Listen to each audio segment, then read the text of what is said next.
ಮೈಸೂರಿನ ಚಾಮುಂಡಿ ಬೆಟ್ಟದ ತಪ್ಪಲಿನಲ್ಲಿರುವ ಆ ಕಾಲೇಜು ಕೇವಲ ವಿದ್ಯಾಸಂಸ್ಥೆಯಲ್ಲ, ಅದೊಂದು ಆಧುನಿಕ ಅರಮನೆ. ಬೃಹತ್ ಪಾರಂಪರಿಕ ಕಟ್ಟಡ. ಅದರ ಮುಂದೆ ಹಚ್ಚ ಹಸಿರಿನ ಲಾನ್ ಪಾರ್ಕಿಂಗ್ನಲ್ಲಿ ಸಾಲು ಸಾಲಾಗಿ ನಿಂತಿರುವ BMW ಮತ್ತು ಆಡಿ ಕಾರ್ಗಳು. ಅಲ್ಲಿನ ಗಾಳಿಯಲ್ಲೂ ಶ್ರೀಮಂತಿಕೆಯ ಸುಗಂಧವಿದೆ. ಅಲ್ಲಿ ಓದುವ ವಿದ್ಯಾರ್ಥಿಗಳಿಗೆ ಪುಸ್ತಕಕ್ಕಿಂತ ಹೆಚ್ಚಾಗಿ ಬ್ರ್ಯಾಂಡೆಡ್ ಬಟ್ಟೆ ಮತ್ತು ಫೋನ್ಗಳ ಬಗ್ಗೆಯೇ ಆಸಕ್ತಿ ಹೆಚ್ಚು. ನಮ್ಮ ನಾಯಕಿ ಆರೋಹಿ ಸದಾ ಸೀದಾ ಸುಂದರ ಹುಡುಗಿ.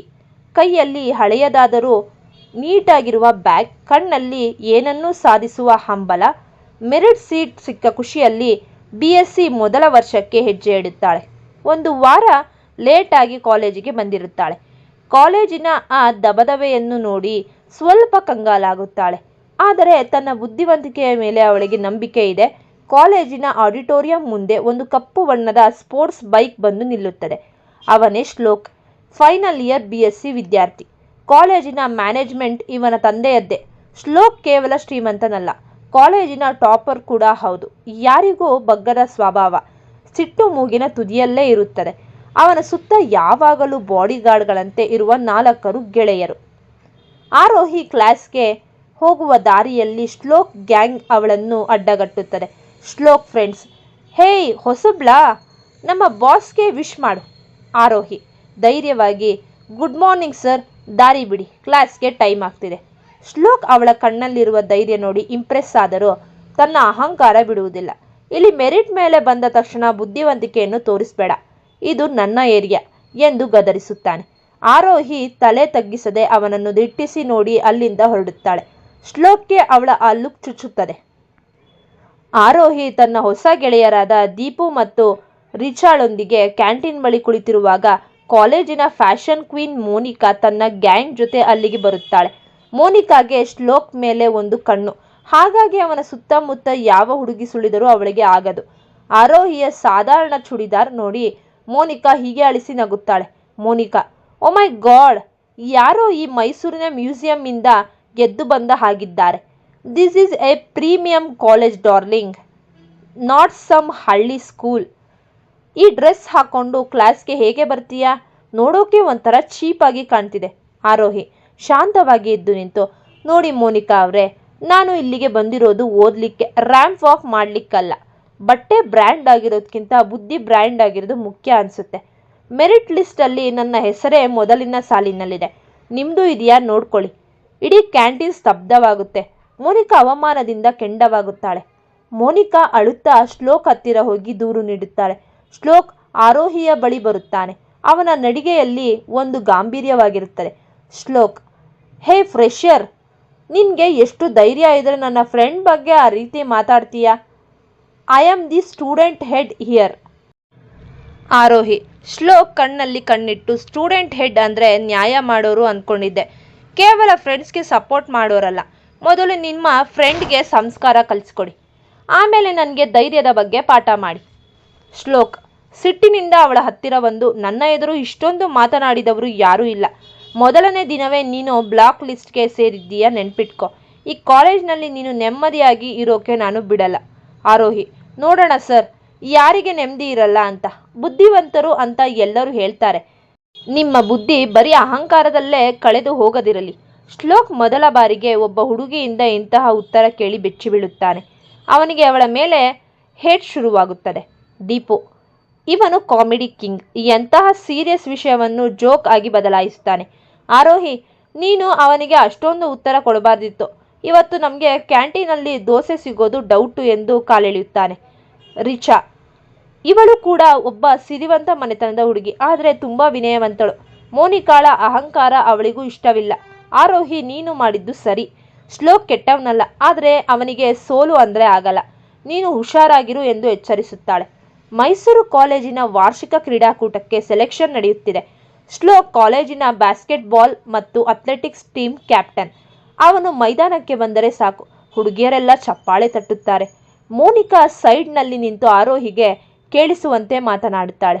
ಮೋನಿಕಾ, ನೋಡು ಆರೋಹಿ, ಇಲ್ಲಿ ಬುದ್ಧಿ ಅಷ್ಟೇ ಅಲ್ಲ, ಫಿಸಿಕಲ್ ಸ್ಟ್ರೆಂತ್ ಕೂಡ ಇರಬೇಕು. ನಿನಗೆ ಓಡೋಕೆ ಬರುತ್ತಾ ಅಥವಾ ಬರೀ ಬಾಯಿ ಮಾಡೋಕೆ ಬರುತ್ತಾ? ಆರೋಹಿ ನಗುಮುಖದಿಂದ, ಮೋನಿಕಾ, ಓಡೋದು ಅಷ್ಟೇ ಅಲ್ಲ, ಎಲ್ಲಿ ನಿಲ್ಲಬೇಕು ಅನ್ನೋದು ಕೂಡ ನನಗೆ ಚೆನ್ನಾಗಿ ಗೊತ್ತು. ಶ್ಲೋಕ್ ಆರೋಹಿ ಬಳಿ ಬಂದು ಒಂದು ಚಾಲೆಂಜ್ ಹಾಕುತ್ತಾನೆ. ಶ್ಲೋಕ್, ಹೇ ಫ್ರೆಶರ್, ಕ್ಯಾಂಟೀನ್ನಲ್ಲಿ ತುಂಬ ಮಾತಾಡ್ತಿದ್ಯಾ, ಈಗ ಗ್ರೌಂಡಲ್ಲಿ ಪ್ರೂವ್ ಮಾಡು. ನೀನು ಈ 400 ಮೀಟರ್ ರೇಸಲ್ಲಿ ಗೆದ್ರೆ ನಿನಗೆ ಬೇಕಾದ್ದನ್ನು ಮಾಡ್ತೀನಿ. ಸೋತ್ರೆ ನೀನು ಇಡೀ ಕಾಲೇಜ್ ಮುಂದೆ ನನಗೆ ಸಾರಿ ಕೇಳಬೇಕು. ಆರೋಹಿ, ಒಪ್ಪಿಕೊಂಡೆ.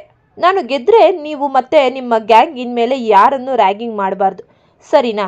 ಶ್ಲೋಕ್ ಅಹಂಕಾರದಿಂದ ನಕ್ಕು, ಡೀಲ್. ಆದರೆ ನೆನಪಿರಲಿ, ನಾನು ಸೋಲೋದನ್ನು ಇತಿಹಾಸದಲ್ಲೇ ಯಾರೂ ನೋಡಿಲ್ಲ. ರೇಸ್ ಶುರುವಾಗುತ್ತೆ. ಆರಂಭದಲ್ಲಿ ಶ್ಲೋಕ್ ಫ್ರೆಂಡ್ಸ್ ಆರೋಹಿಯ ಕಾಲೆಳೆಯಲು ಪ್ರಯತ್ನಿಸುತ್ತಾರೆ. ದೀಪು ಮತ್ತು ರಿಚಾ ಜೋರಾಗಿ ಆರೋಹಿಗೆ ಸಪೋರ್ಟ್ ಮಾಡುತ್ತಾರೆ. ದೀಪು, ಓಡು ಅನ್ವಿತಾ, ಓಡು. ಆ ಶ್ಲೋಕ್ನ ಅಹಂಕಾರ ಓಡಿ ಹೋಗೋ ತನಕ ಓಡು. ಕೊನೆಯ ಕ್ಷಣದಲ್ಲಿ ಆರೋಹಿ ತನ್ನ ಪೂರ್ಣ ಶಕ್ತಿ ಹಾಕಿ ಓಡುತ್ತಾಳೆ. ಶ್ಲೋಕ್ ನಿರೀಕ್ಷೆಗೂ ಮೀರಿ ಅವಳು ಗೆಲುವಿನ ಗೆರೆಯನ್ನು ಮುಟ್ಟುತ್ತಾಳೆ. ಶ್ಲೋಕ್ಗೆ ಇದು ದೊಡ್ಡ ಶಾಕ್. ಆರೋಹಿ ತನ್ನ ಶಿಸ್ತು ಮತ್ತು ವೇಗದಿಂದ ಎಲ್ಲರ ಮನ ಗೆಲ್ಲುತ್ತಾಳೆ. ಗೆಲುವಿನ ನಂತರ ದೀಪು ಎಲ್ಲರಿಗೂ ಪಾರ್ಟಿ ಕೇಳುತ್ತಾನೆ. ದೀಪು, ಆರೋಹಿ, ನೀನು ಗೆದ್ದಿರೋದು ಬರೀ ರೇಸ್ ಅಷ್ಟೇ ಅಲ್ಲ, ನಮ್ಮ ಕ್ಯಾಂಟೀನ್ ಬಿಲ್ ಕೂಡ. ಇವತ್ತು ಮೈಸೂರು ಪಾಕ್ ನಮ್ಮದು, ಬಿಲ್ ಮಾತ್ರ ಶ್ಲೋಕ್ ಸರ್ದು. ರಿಚಾ, ಶ್ಲೋಕ್ ಮುಖ ನೋಡಬೇಕಿತ್ತು, ಹಣ್ಣಾದ ಹಾಗಿತ್ತು. ಮೋನಿಕಾ ಅಂತೂ ಅಲ್ಲಿಂದ ಓಡೇ ಹೋದಳು. ಅಷ್ಟರಲ್ಲಿ ಶ್ಲೋಕ್ ಅಲ್ಲಿಗೆ ಬರುತ್ತಾನೆ. ಎಲ್ಲರೂ ಸೈಲೆಂಟ್ ಆಗುತ್ತಾರೆ. ಶ್ಲೋಕ್, ಗೆದ್ದಿದ್ದೀಯಾ ಆರೋಹಿ? ಅಕಸ್ಮಾತಾಗಿ ಗೆದ್ದಿರ್ಬೋದು, ಆದರೆ ನೆನ್ಪಿಡು, ಯುದ್ಧ ಇನ್ನೂ ಮುಗ್ದಿಲ್ಲ. ಈ ಕಾಲೇಜಿನ ಕಾಂಪಿಟೇಷನ್ ಇನ್ನೂ ಶುರುವಾಗ್ತಿದೆ. ಆರೋಹಿ, ಅಕಸ್ಮಾತ್ ಆಗಲಿ ಅಥವಾ ಕಷ್ಟಪಟ್ಟಾಗಲಿ ಗೆಲುವು ಗೆಲವೇ ಶ್ಲೋಕ್ ಸರ್. ಸೋಲನ್ನು ಒಪ್ಪಿಕೊಳ್ಳೋಕೆ ಕೂಡ ದೊಡ್ಡ ಮನಸ್ಸು ಬೇಕು. ಶ್ಲೋಕ್ ಅವಳ ಮಾತಿಗೆ ತಲೆಬಾಗಿ, ಓಕೆ ಆರೋಹಿ, ನೀವು ಗೆದ್ದಿರುವ ಖುಷಿಗೆ ಇವತ್ತಿನ ಟ್ರೀಟ್ ನಂದೆ. ಏನು ಬೇಕು ಅದು ತಗೊಳ್ಳಿ ಅಂತ ಅಲ್ಲಿಂದ ಹೋಗುತ್ತಾನೆ. ದೀಪು, ವಾ ಆರೋಹಿ, ಕಾಲೇಜಿನ ಮೊದಲ ದಿನವೇ ಸೀನಿಯರ್ನ ಸೋಲಿಸಿ ನಮಗೆ ಹಬ್ಬದ ಊಟ ಮಾಡೋ ಹಾಗೆ ಮಾಡಿದ್ದೀಯ ಅಂತ ಹೇಳಿದ್ದಾರೆ. ರಿಚಾ ನಗುತ್ತಾ, ಹೌದು ಆರೋಹಿ, ದೀಪು ಹೇಳಿದ್ದು ಸತ್ಯ ಅಂತ ಅನ್ನುತ್ತಾಳೆ. ಆರೋಹಿ ಚಿಕ್ಕದಾಗಿ ನಗುತ್ತಾ, ಹಾಗೇನಿಲ್ಲ, ನೀವು ಊಟ ಮಾಡಿ ಅಂದು ಅವಳು ಊಟಕ್ಕೆ ಕೂರುತ್ತಾಳೆ. ಕಾಲೇಜ್ನಲ್ಲಿ ಫ್ರೆಶರ್ಸ್ ಡೇ ಸ್ಟಾರ್ಟ್ ಆಗುತ್ತೆ.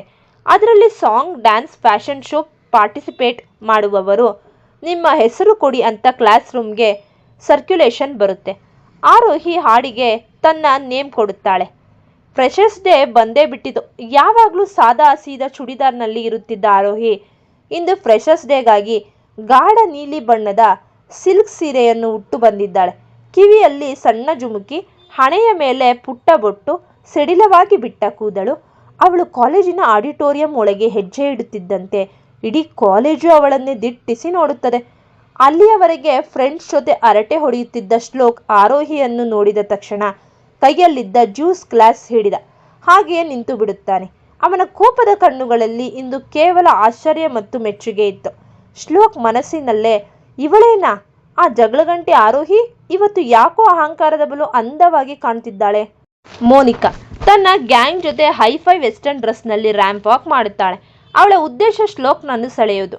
ಅದ್ದೂರಿ ಮ್ಯೂಸಿಕ್ ನಡುವೆ ಅವಳು ಮ್ಯಾಟ್ ಮೇಲೆ ನಡೆಯುತ್ತಾ ಶ್ಲೋಕ್ ಕಡೆ ನೋಡಿ ಕಣ್ಣು ಹೊಡೆಯುತ್ತಾಳೆ. ಆದರೆ ಶ್ಲೋಕ್ನ ಗಮನ ಮಾತ್ರ ದೂರದಲ್ಲಿ ಕುಳಿತಿದ್ದ ಆರೋಹಿಯ ಕಡೆಗೆ ಇತ್ತು. ಇದರಿಂದ ಮೋನಿಕಾ ಒಳಗೊಳಗೆ ಕೆಂಡವಾಗುತ್ತಾಳೆ. ಒಂದು ಕಡೆ ಇಷ್ಟೆಲ್ಲ ಟೆನ್ಷನ್ ನಡೆಯುತ್ತಿದ್ದರೆ ನಮ್ಮ ಕಾಮಿಡಿ ಕಿಂಗ್ ದೀಪು ಮತ್ತು ರಿಚಾ ಫುಲ್ ಎಂಜಾಯ್ ಮಾಡ್ತಿರ್ತಾರೆ. ದೀಪು, ರಿಚಾ, ಒಂದು ಸೆಲ್ಫಿ ತಗೋ. ಈ ಸೀರೆಯಲ್ಲಿ ಆರೋಹಿ ದೇವತೆ ಥರ ಕಾಣ್ತಿದ್ದಾಳೆ. ನಾನು ಅವಳ ಪಕ್ಕದಲ್ಲಿ ನಿಂತರೆ ಭಕ್ತನ ಥರ ಕಾಣ್ತೀನಿ. ಬೇಗ ಕ್ಲಿಕ್ ಮಾಡು. ರಿಚಾ, ದೀಪು, ಸುಮ್ಮನೆ ಇರು. ಶ್ಲೋಕ್ ಸರ್ ನೋಟ ನೋಡಿದರೆ ನಿನಗೆ ಪ್ರಸಾದ ಗ್ಯಾರಂಟಿ ಸಿಗುತ್ತೆ. ದೀಪು ಫನ್ನಿ ಪೋಸ್ ಕೊಡುತ್ತಾ ಇಡೀ ವಾತಾವರಣವನ್ನು ಲವಲವಿಕೆಯಿಂದ ಇಡುತ್ತಾನೆ. ಕಾರ್ಯಕ್ರಮದ ಕೊನೆಯಲ್ಲಿ ಆರೋಹಿಯ ಹಾಡಿನ ಸರದಿ ಬರುತ್ತದೆ. ಅವಳು ಮೈಕ್ ಮುಂದೆ ಬಂದು ನಿಂತಾಗ ಇಡೀ ಹಾಲ್ ಸೈಲೆಂಟ್ ಆಗುತ್ತದೆ. ಶ್ಲೋಕ್ ಫ್ರಂಟ್ ರೋನಲ್ಲಿ ಕುಳಿತು ಅವಳನ್ನೇ ನೋಡುತ್ತಿರುತ್ತಾನೆ. ಆರೋಹಿ ಒಂದು ಸುಂದರವಾದ ಭಾವಗೀತೆಯನ್ನು ಹಾಡಲು ಶುರು ಮಾಡುತ್ತಾಳೆ. ಅವಳ ಕಂಠದ ಮಾಧುರ್ಯಕ್ಕೆ ಶ್ಲೋಕ್ ತನ್ನನ್ನು ತಾನು ಮರೆತು ಬಿಡುತ್ತಾನೆ. ಹಾಡು ಮುಗಿದ ಮೇಲೆ ಇಡೀ ಕಾಲೇಜು ಎದ್ದು ನಿಂತು ಚಪ್ಪಾಳೆ ತಟ್ಟುತ್ತದೆ. ಶ್ಲೋಕ್ ಎದ್ದು ನಿಂತು ಆರೋಹಿ ಬಳಿ ಹೋಗುತ್ತಾನೆ. ಶ್ಲೋಕ್, ಹಾಡು ಚೆನ್ನಾಗಿತ್ತು, ಆದರೆ ಸೀರೆ ಉಟ್ಟ ತಕ್ಷಣ ನಾನು ನಿನ್ನನ್ನು ಬ್ಲಾಕ್ ಲಿಸ್ಟಿಂದ ತೆಗಿತೀನಿ ಅನ್ಕೋಬೇಡ. ಮೇಲೆ ಕೋಪ ತೋರಿಸಿದರೂ ಅವನ ಧ್ವನಿಯಲ್ಲಿ ಮೃದುವಿತ್ತು. ಆರೋಹಿ, ಧನ್ಯವಾದಗಳು ಶ್ಲೋಕ್ ಸರ್. ನಿಮ್ಮ ಬ್ಲಾಕ್ ಲಿಸ್ಟ್ ಬಗ್ಗೆ ನನಗೇನು ತಲೆನೋವಿಲ್ಲ. ಅಟ್ಲೀಸ್ಟ್ ಇವತ್ತು ನಿಮ್ಮ ಮುಖದಲ್ಲಿ ಕೋಪ ಕಡಿಮೆ ಇದೆ, ಅಷ್ಟೇ ಸಾಕು ಎಂದು ಅಲ್ಲಿಂದ ಹೋಗುತ್ತಾಳೆ. ಕಾಲೇಜಿನ ಸ್ಪೋರ್ಟ್ಸ್ ಮೀಟ್ ಹತ್ತಿರ ಬರುತ್ತಿದ್ದೆ. ಮೈಸೂರಿನ ಬಿಸಿಲಿನಲ್ಲಿ ಮೈದಾನ ದಗದಗಿಸುತ್ತಿದೆ. Shlok white sports T shirt ಮತ್ತು ಟ್ರ್ಯಾಕ್ ಪ್ಯಾಂಟ್ ಧರಿಸಿ ಕೈಯಲ್ಲಿ ವಿಸ್ತಲ್ ಹಿಡಿದು ಜೂನಿಯರ್ಸ್ಗೆ ಟ್ರೈನಿಂಗ್ ಕೊಡ್ತಿದ್ದಾನೆ. ಅವನ ಶಿಸ್ತು ಮತ್ತು ಆಟದ ವೇಗ ನೋಡಿ ಎಲ್ಲರೂ ದಂಗಾಗಿದ್ದಾರೆ. ಶ್ಲೋಕ್, ಇದು ಕಾಲೇಜ್ ಗ್ರೌಂಡ್, ಪಾರ್ಕ್ ಅಲ್ಲ. ಇಲ್ಲಿ ಗೆಲ್ಲಬೇಕು ಅಂದರೆ ಬೆವರು ಸುರಿಸ್ಬೇಕು. ಯಾರಿಗಾದ್ರೂ ಕಷ್ಟ ಅನಿಸಿದರೆ ಈಗಲೇ ಗೇಟ್ ಆಚೆ ಹೋಗ್ಬೋದು. ಅಷ್ಟರಲ್ಲಿ ಆರೋಹಿ ತನ್ನ ಫ್ರೆಂಡ್ಸ್ ಜೊತೆ ಅಲ್ಲಿಗೆ ಎಂಟ್ರಿ ಕೊಡುತ್ತಾಳೆ. ಅವಳು ಕೂಡ ಸ್ಪೋರ್ಟ್ಸ್ ಡ್ರೆಸ್ನಲ್ಲಿ ಮಿಂಚುತ್ತಿರುತ್ತಾಳೆ. ಆರೋಹಿ ಗೆದ್ದಿದ್ದ 400 ಮೀಟರ್ ರೇಸ್ ಕೇವಲ ಆಕಸ್ಮಿಕ ಎಂದು ಪ್ರೂವ್ ಮಾಡಲು ಶ್ಲೋಕ್ ಕಾತರನಾಗಿದ್ದಾನೆ. ಶ್ಲೋಕ್, ಓಹೋ, ನಮ್ಮ ಮೆರಿಟ್ ಸ್ಟೂಡೆಂಟ್ ಬಂದಿದ್ದಾರೆ. ನೋಡೋ ಆರೋಹಿ, ರೇಸ್ ಅಲ್ಲಿ ಗೆಲ್ಲೋದು ಬೇರೆ, ಲಾಂಗ್ ಜಂಪ್ ಮಾಡೋದು ಬೇರೆ. ನಿನಗೆ ಧೈರ್ಯ ಇದ್ದರೆ ಈ ಹರ್ಡಲ್ಸ್ ದಾಟಿ ತೋರಿಸು. ಆರೋಹಿ, ಖಂಡಿತ ಶ್ಲೋಕ್ ಸರ್, ಆದರೆ ನಾನು ಪ್ರಾಕ್ಟೀಸ್ ಮಾಡುವಾಗ ನೀವು ಮಧ್ಯೆ ಬಂದು ಡಿಸ್ಟರ್ಬ್ ಮಾಡಬಾರ್ದು ಅಷ್ಟೇ. ಪ್ರಾಕ್ಟೀಸ್ ಶುರುವಾಗುತ್ತೆ. ಶ್ಲೋಕ್ ಬೇಕು ಅಂತಲೇ ಆರೋಹಿಗೆ ತುಂಬ ಕಷ್ಟವಾದ ಟಾಸ್ಕ್ಗಳನ್ನು ಕೊಡುತ್ತಾನೆ. ಅವಳು ಸುಸ್ತಾಗಿ ಕೆಳಗೆ ಬಿದ್ದರೂ ಶ್ಲೋಕ್ ಸಹಾಯ ಮಾಡುವ ಬದಲು ಅವಳ ಛಲವನ್ನು ಕೆಣಕುತ್ತಾನೆ. ಶ್ಲೋಕ್, ಏನಾಯ್ತು ಆರೋಹಿ, ಮೆರಿಟ್ ಸ್ಟೂಡೆಂಟ್ಗೆ ಮೈದಾನದಲ್ಲಿ ದಮ್ಮು ಇಲ್ವಾ? ಆರೋಹಿ ಸುಸ್ತಾಗಿದ್ದರೂ ಛಲ ಬಿಡದೆ ಎದ್ದು ನಿಂತು ಶ್ಲೋಕ್ ನೀಡಿದ ಪ್ರತಿಯೊಂದು ಸವಾಲನ್ನು ಯಶಸ್ವಿಯಾಗಿ ಪೂರೈಸುತ್ತಾಳೆ. ಅವಳ ಛಲ ನೋಡಿ ಶ್ಲೋಕ್ ಮನಸ್ಸಿನಲ್ಲಿ ಅವಳ ಬಗ್ಗೆ ಅರಿವಿಲ್ಲದ ಗೌರವ ಮೂಡುತ್ತದೆ. ಮತ್ತೊಂದೆಡೆ ದೀಪು ಮತ್ತು ರಿಚಾ ಸ್ಪೋರ್ಟ್ಸ್ ಪ್ರಾಕ್ಟೀಸ್ ಮಾಡುವುದಕ್ಕಿಂತ ಹೆಚ್ಚಾಗಿ ಒಬ್ಬರನ್ನೊಬ್ಬರು ಕಿಂಡಲ್ ಮಾಡುವುದರಲ್ಲಿ ಬ್ಯುಸಿಯಾಗಿರ್ತಾರೆ. ದೀಪು ವೇಟ್ ಲಿಫ್ಟಿಂಗ್ ಮಾಡೋಕೆ ಟ್ರೈ ಮಾಡ್ತಾ, ರಿಚಾ, ಈ ಡಂಬಲ್ಸ್ ನನಗಿಂತ ಜಾಸ್ತಿ ತೂಕ ಇದೆ ಕಣೆ, ಇದನ್ನು ಎತ್ತಿದ್ರೆ ನನ್ನ ಕೈ ಆಮೇಲೆ ಜೇಬಿಗೆ ಹೋಗಲ್ಲ. ರಿಚಾ, ದೀಪು, ನೀನು ವೇಟ್ ಎತ್ತೋದು ಬೇಡ, ಸುಮ್ಮನೆ ಆ ಬಾಲ್ ಎತ್ತಿ ಹಾಕು ಸಾಕು. ನಿನ್ನ ಕಾಮಿಡಿ ನೋಡಿ ಆಪೋಸಿಟ್ ಟೀಮ್ನವರು ನಕ್ಕು ನಕ್ಕು ಸೋತು ಹೋಗ್ತಾರೆ. ಇವರ ಮಾತು ಕೇಳಿ ಮೈದಾನದಲ್ಲಿ ನಗುವಿನ ಅಲೆ ಎದ್ದಿತ್ತು. ಪ್ರಾಕ್ಟೀಸ್ ಮುಗಿಯುವ ಹೊತ್ತಿಗೆ ಆರೋಹಿ ಕಾಲಿಗೆ ಸಣ್ಣದಾಗಿ ಪೆಟ್ಟಾಗುತ್ತದೆ. ಅವಳು ನೋವಿನಿಂದ ಕುಂಟುತ್ತಾ ಹೋಗುವುದನ್ನು ಶ್ಲೋಕ್ ಗಮನಿಸುತ್ತಾನೆ. ಎಲ್ಲರೂ ಹೋದ ಮೇಲೆ ಶ್ಲೋಕ್ ಅವಳ ಹತ್ತಿರ ಬರುತ್ತಾನೆ. ಶ್ಲೋಕ್, ನೋಡು, ನಿನಗೆ ಆಗಲ್ಲ ಅಂದರೆ ಬಿಟ್ಟು ಬಿಡಬೇಕಿತ್ತು. ಹಠ ಮಾಡೋಕೆ ಹೋಗಿ ಕಾಲು ಹಾಳು ಮಾಡ್ಕೊಂಡಿದ್ದೀಯ. ಆರೋಹಿ, ಹಠ ಮಾಡೋದು ನಾನು ನಿಮ್ಮಿಂದಲೇ ಕಲಿತಿದ್ದು ಶ್ಲೋಕ್ ಸರ್. ಶ್ಲೋಕ್ ಏನು ಮಾತನಾಡದೆ ಪಕ್ಕದಲ್ಲಿದ್ದ ಫಸ್ಟ್ ಏಡ್ ಬಾಕ್ಸ್ ತಂದು ಅವಳ ಕಾಲಿಗೆ ಬ್ಯಾಂಡೇಜ್ ಹಾಕುತ್ತಾನೆ. ಆ ಕ್ಷಣ ಇಬ್ಬರ ನಡುವೆ ಒಂದು ಕ್ಷಣ ಮೌನ ಆವರಿಸುತ್ತದೆ. ಶ್ಲೋಕ್ನ ಸಿಟ್ಟಿನ ಹಿಂದೆ ಒಂದು ಮೃದುವಾದ ಮನಸ್ಸಿದೆ ಎಂದು ಆರೋಹಿಗೆ ಅರಿವಾಗುತ್ತದೆ. ಈ ಕತೆ ನಿಮಗೆ ಇಷ್ಟವಾದಲ್ಲಿ ಕತೆಯನ್ನು ವೀಕ್ಷಿಸಿದ ನಂತರ ನಮಗೆ ಸಬ್ಸ್ಕ್ರೈಬ್ ಮಾಡಿ, ಪ್ರೋತ್ಸಾಹಿಸಿ, ಶೇರ್ ಮಾಡಿ ಮತ್ತು ಕಮೆಂಟ್ ಮಾಡಿ. ಧನ್ಯವಾದಗಳು.